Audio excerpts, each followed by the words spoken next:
really am. I am a leader. I'm a thinker. I'm a believer. I'm a dreamer. But most importantly, I'm a doer.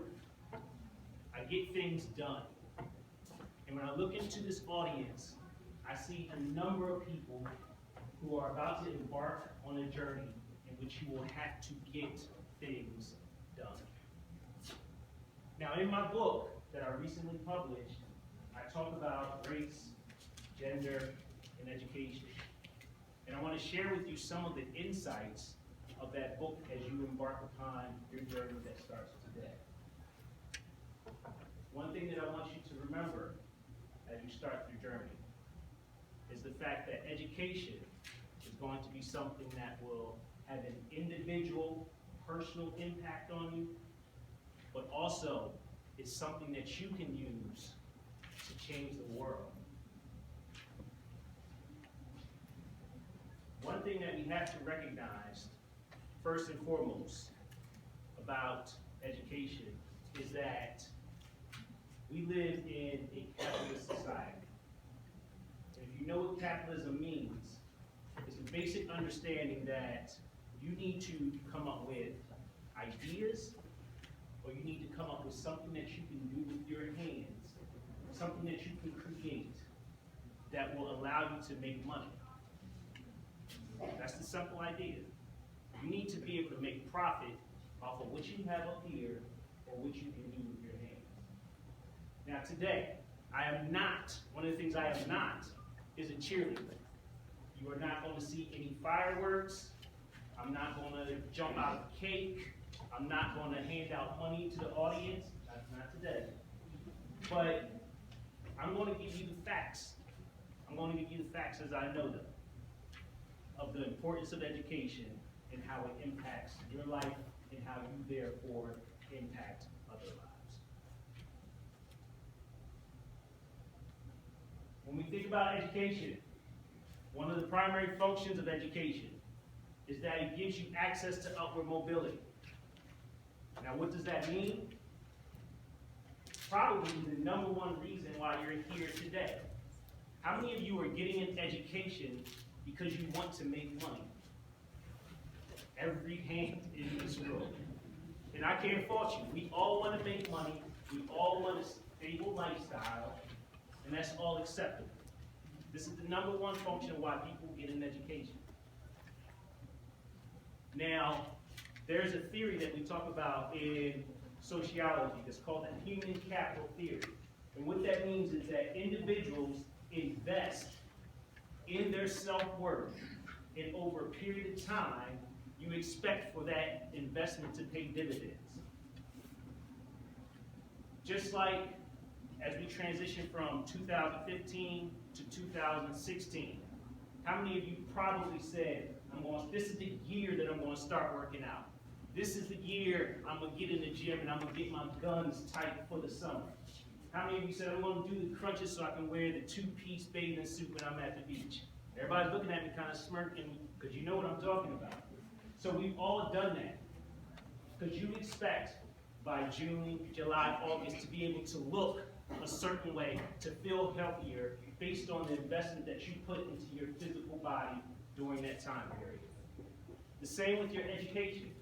We understand that there's delayed gratification that goes along with your education process. We understand that. You are not going to get your degree tomorrow. If you think you're getting your degree tomorrow, you're disillusioned and you need to leave right now because you're not getting it tomorrow. You have to understand that you have to be patient with the process. You start and you go through and you deal with the challenges of the journey. So, the good thing about this is, during the course of your journey, when it does get to that point where you are finished, you've studied, you've written papers, you've read books, you've stayed up late, you drank a lot of coffee, it is now time to put on that cap and gown. And you call your boo up, you call your mom and dad up, you call all your family members and say, hey, I am graduating from college. come and see me. Then you walk down the aisle. You walk across the stage. The president, other administration staff at the school shake your hand, and they put something in your other hand. That thing that they put in your other hand is called a degree. A simple piece of paper. A simple piece of paper, but that piece of paper represents all of the hard work that you put into the journey. And the good thing about it, when you take that piece of paper out into the world, people are going to pay you based on having that piece of paper.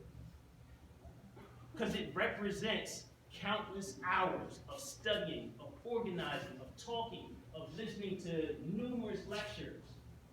And people believe you that if it says you have a degree in engineering, you have a degree in nursing, you have a degree in sociology, people believe that you know these things. You can say, I'm a great nurse. Prove it to me. That's it.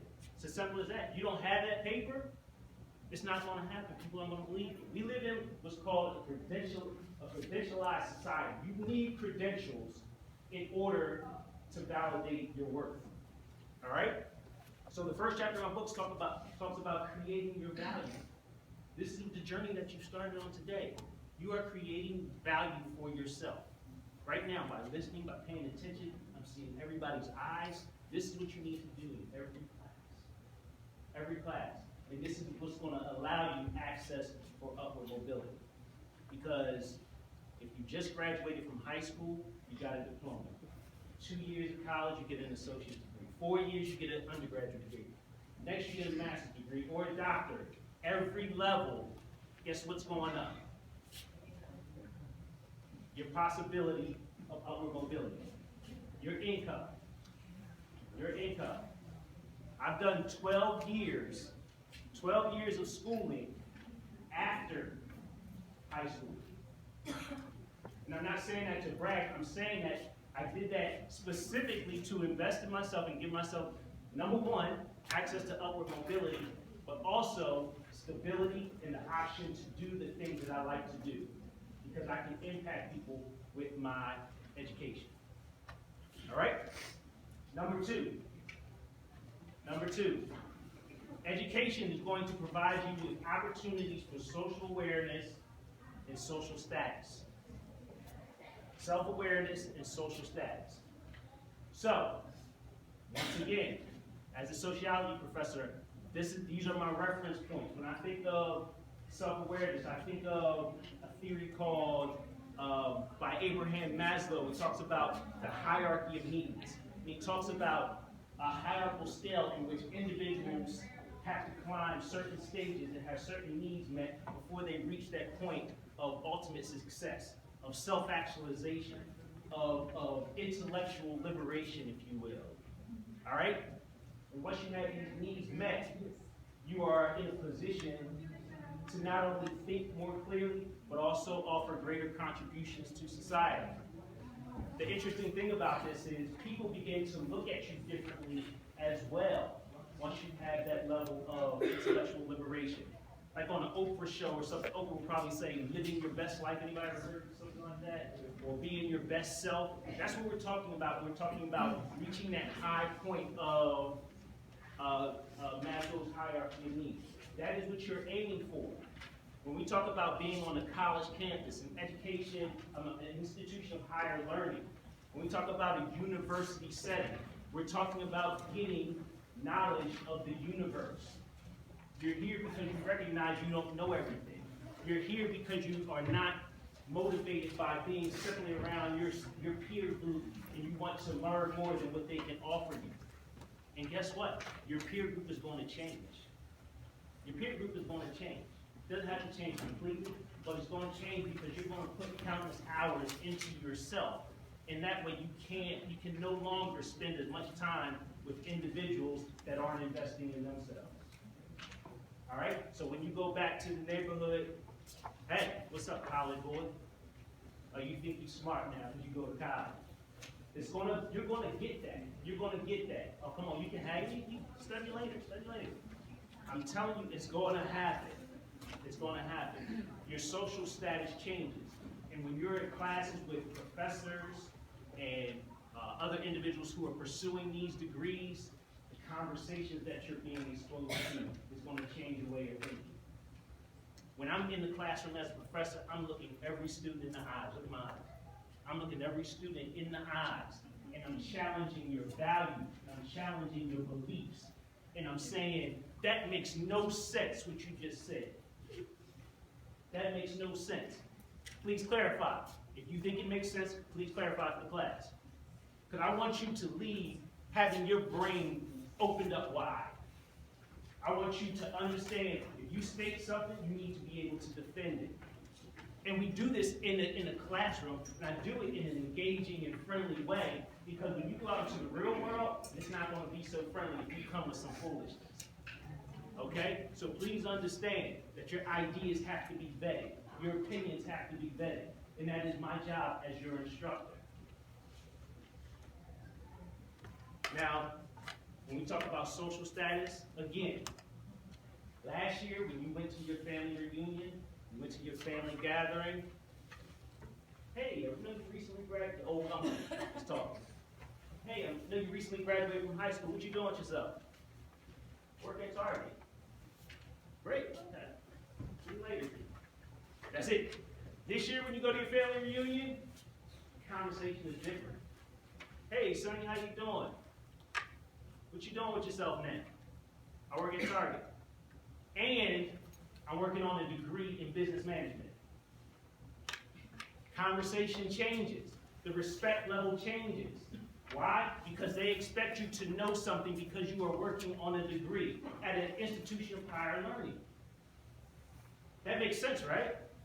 Okay, so now the questions become, hey, instead of where's the mustard, the questions become, hey, what are the best stocks to look into? Hey, do you think you're going to be an entrepreneur? Hey, do you know the best accounting practices to get my taxes done? The questions become different because they respect your intellect. Okay? So your social position is going to change as well. All right? Lastly, education has a responsibility to make you a good and effective citizen. Now, we talked about education giving you money. We talked about education giving you self-awareness and intellectual liberation. You have a responsibility, though, as an educated citizen, to give back to society. Don't think that this is all about you. I'm going to get paid, I'm going to be smart, and that's going to be a great life. No, you have a responsibility once you get an education. Society demands this of you. Society demands this of you. How many of you are satisfied with the United States of America? I know. Live somewhere else. Live somewhere else. I'm satisfied with the United States of America. But if you're not satisfied with the United States of America, it is your responsibility to change it. If you are satisfied, it is your responsibility to maintain it. Just as I am standing in front of you, after having invested in my life, and giving you information that I think is valuable for you to invest in your life. Guess what? 10 years from now, 15 years from now, it is your turn. It is your turn to invest in the next generation. And if you're really trying to be a game changer, you're trying to invest into 3 generations from now. I want my impact to last 3 generations from now. Not just the next generation, but 3 generations from now. I want them to be talking about my book. I want them to be talking about some remarks that I made at some speech, something else I may have done that was profound. That's the way I want to live my life. I'm hoping you come in with the same things, same type of ideas, same type of passion to the table. All right? So, how many of you watched the State of the Union the other night? A couple of people. As you know, the State of the Union primarily talks about American citizens, the state of the economy, international affairs, the things that we are trying to do as a country.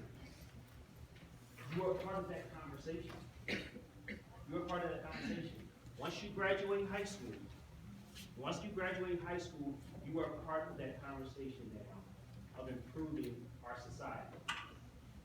Again, It is your responsibility. So some of you may have voted for our current President Obama in the last election.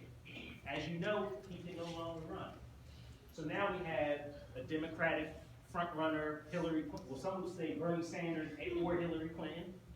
We also have a Republican frontrunner. Who's the Republican frontrunner? Donald Trump. So you have a chance to vote for Donald Trump. You have a chance to vote for Hillary Clinton. Could be the first woman. You have a chance to vote for Bernie Sanders.